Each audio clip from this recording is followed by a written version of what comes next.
Happy Holy Saturday. This is this period where we're waiting for Easter morning. We have Good Friday in the background, but we often forget about what happened on this day.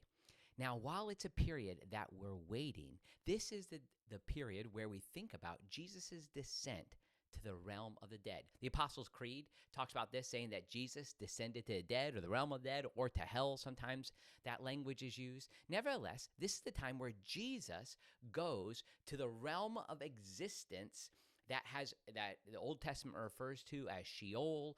There's other words that are meant to describe this, but it's a powerful doctrine that expresses the total victory of Jesus over death. John Calvin said that if we neglect this doctrine, much of the benefit of the Christian faith is lost. And it's referred to in 1 Peter chapter 3, verses 18 and 19, chapter 4, verse 6, Revelation 1:18, which says, I am the living one. I was dead, and now look, I am alive forever and ever, and I hold the keys of death and Hades. It's also at the background of passages like Matthew 12:40, Ephesians 4:8 through 9, Philippians 2:9 and 10, Acts 2:25 through 31, Matthew 27:52 and 53.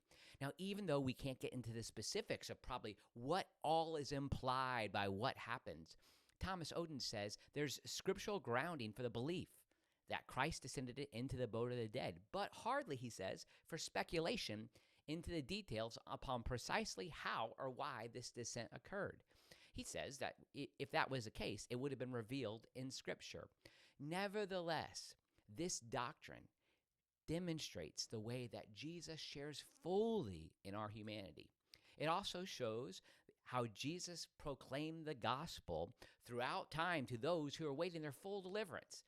And it expresses the way that Jesus totally is victorious over Satan and the principalities and powers of evil. And it unites Jesus together with the saints from all time in his ascension. So if you look at some of those scriptures, you'll get that idea. And I think this is what C.S. Lewis had in mind at the end of The Lion, the Witch, and the Wardrobe, where Aslan, Lucy, and Susan go into the queen's castle. And when they're there, there's all of the people like Mr. Tumnus who have become statues, and Aslan breathes on them and they come back to life. I love this image. So as we wait for Easter morning, know that Jesus is working. Jesus is bringing total victory, and he wants to do that for you today.